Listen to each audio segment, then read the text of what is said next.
You already know I had to hit him with 3. That's how we do it, 3.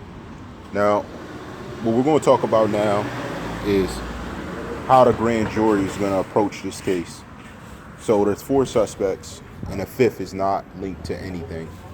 Well, still MIA, not even an interview. So we can presume he's not even going to be implicated in the series.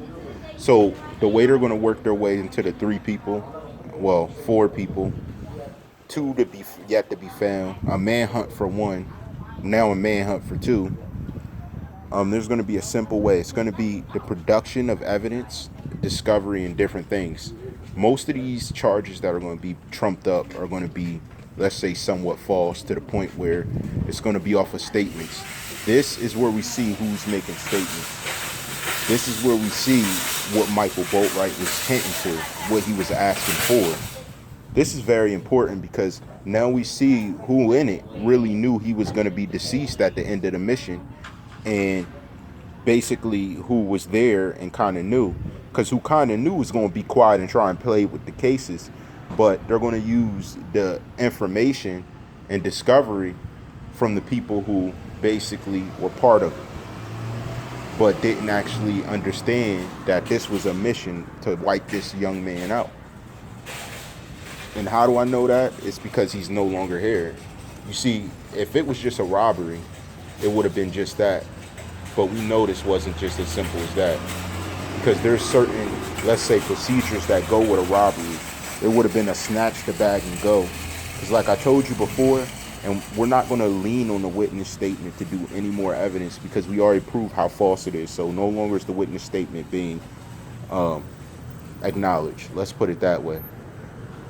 Riva Motorsports still has yet to stand up and mention anything that went on because we didn't receive a 911 call. We don't even know who called.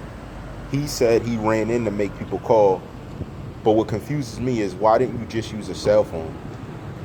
If you use that same cell phone to photograph that superstar when he was deceased in the car, why didn't you use it to call 911? That's as simple as we could destroy the witness. And the fact he wasn't destroyed that way during an investigation shows me he was fake. So now we're taking out what we know is fake and what we know is not a piece of the puzzle. And then we're mentioning what we know to be the realities of what's actually going on. So in this case, I could see how the prosecutors are going to go. So let me walk through that. The prosecutors are going to use a lot of information that, let's say, not only was in discovery, but assumptions. And they're going to make the assumptions real by adding, let's say, evidence that we don't even see, we don't even know to be true. And how do I know that? I know that for a fact because of the time they're taking, the reasons they gave for why certain information wasn't released. Because if we look at any normal case dealing with a normal everyday person, there are certain things that are released. These are the same, let's say, parties that release information on WorldStar. You release it for clout. So if you guys release information for clout, but now it's like, oh, we need to examine it more, there are certain things we want to put out there, I know something's wrong. I know that there's an edge to it, a catch. When there's an edge or a catch to something of this magnitude, it clearly shows who's for and against justice. Now, why am I ultimately mentioning this? Because if you guys have this much respect for the case, have it for everyone. Don't have respect because it's a high-profile case and then you're like, oh, we're going to hold the information back. Because you know if there's anything not looking right, people are going to pull it out. This man had a lot of fans. Why is Zara Arts Reserve hitting a story like this? Because this man had a lot of fans. All the individuals who were involved in the situation have not been released. And the revelations of a sister shows that something was funny going on with their relationship with their overall, let's say, maternal and paternal, fatherly figures, however you want to put this. Now, I could go into many details on what the prosecutor is going to bring up, but look, these guys are, he ran a stop sign. He's brave. They be out here. The fact of the matter is, these prosecutors are going to hit it from an angle of making these guys' character look bad. Why do I say that? Because even if there's not solid evidence, there's a history linked to every last one of these characters. a history where we can easily say, oh, these guys are terrible people. But ultimately, they were just hired. They were a hired hand for something that somebody close to him couldn't do themselves. That's the ultimate factor that they're not going to want to come out. So how do I prevent that from coming out? I'm going to find every reason to violate the character of every single person whose picture was placed to this case. So if we look at it that way, everybody's a fall man. Everybody's a fall guy. No one wins here. Unless you got one of the best lawyers in Florida, which I could point you out to a few of them. But ultimately, because of the way the case was handled, that's not going to be revealed that way. They want people to get prosecuted so they can put this behind them. So the prosecution is going to do whatever it takes to make sure all 4 of these men get behind bars to no end, to no extent of even objectively, reasonably looking at the case. Making reasonable doubt. We talked about this. That's going to be made almost impossible because of the way the high-profile case is listed. And you got to think about it. These cases involve people who have a past. So what would be the one thing that I do if there's a past linked to people? If someone has a past, what do I say to get them off? What do I say to actually make them look innocent now when they were guilty earlier? And that's why they're comfortable. That's why they're like, we don't got to even release a lot of evidence because we got these guys on so many things in the past. All we have to do is say they were there almost. If you could prove they were there, they almost can say anything happened in a certain way to violate these young men. And that's the danger that they face. That's why they have to have one of the best lawyers who's able to show that they have some change. Now, I don't know how Michael Boatwright's linked, but he's in a very sticky situation if you think about it, because not only does he have some things on his record that may include allegedly violence and other factors of that nature, but also if you look at the individual's link, social media tells a story. That's why on social media you can't go on there posting everything, especially right after you do it. Now, I don't know who was coaching these guys up during the situation, but somebody was smart enough to count on these guys to use social media in that factor. There's no way you could have assumed that unless you had been watching, were aware of the relevance they make social media to a lot of different things they do.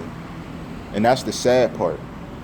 But if done right, a lawyer can use that as the same factor to alleviate these guys. If they were taking social media pictures or doing something social media related that proves that they could not have been at the scene of the crime and objectively could have been, let's say, in transition somewhere else, you know, there's many different factors you could put together to say, oh, these guys may not have done it. But at the same token, character plays a huge part in them trying to build a case against you. So if you guys are felons already, it's going to be near impossible to prove that your character is different unless you A, were going to college, B, had gotten a new job and turned your life around, or C, again, as I stated, you could prove you were not at the scene of the crime, which is undeniable evidence. You can't dispute it. It's irrefutable. So the relevant factors the prosecutor is going to bring up is going to be surrounding the lifestyle of these individuals that were arrested. Again, we haven't heard who was in the car with them, and it seems like if that is the case, they A, are either working with the department, B, the person riding in the car was actually, let's say, well equipped for this type of situation, or C, and this is the saddest thing, and this is probably the closest thing I'm saying, the cops had some knowledge or predisposition that this type of situation was going to occur. I know it's sad and I don't like pointing fingers, but these are undeniable factors. Looking at the details, these are undeniable factors. You didn't show up in time, for one. You allowed witnesses to take pictures of a deceased person before you even arrived on the scene, post it to their social media, get away with it, and then get on camera and tell a story, for two. For 3, Riva Motorsports has not even answered to 1, who made the 911 call, to 2, what was your true relevance to call Tentacion family, to 3, and this is the craziest part, he got blocked in and you control the gates. And see, the problem was you released the pictures of him deceased, or we've seen him before authority arrived. How'd he get blocked in a closing gate? How'd he get blocked in if he didn't leave your parking lot yet? Those answers are devastating.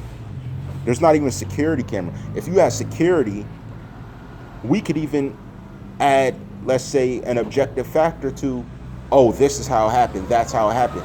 Even if you did release an edited video, but there's no video, which is worse. Because now it makes it seem like there's too much going on the side of everything. So it's adding the factor that this undeniably is being covered up to some extent to prevent the identification of a mastermind. I promise you I got other cases that we're going to talk about, but the reason I talk about this one is because it's such a blatant standard on what we're going to be seeing in the future, especially with the few other stories involving other situations that may not be local to your areas and may not be mainstream, but these ones I'm definitely going to include an article so that you guys can see what I'm kind of talking about. And I'm going to be giving an explanation on how these type of situations work. And if it is necessary, I'll go into detail on how these things are investigated step by step. See, I know a lot about the process that's used to identify, investigate, spy, sit out, gain information, gain evidence. And what they don't know is a forensic scientist is so important to every single scenario. That is why, honestly, a forensic scientist is fit to be an investigator, because they understand the way deceased people look, work, how crime scenes play out, how to identify how crime scenes play out.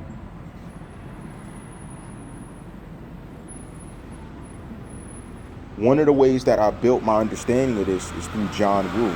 Check him out. Great investigator. All rights reserved.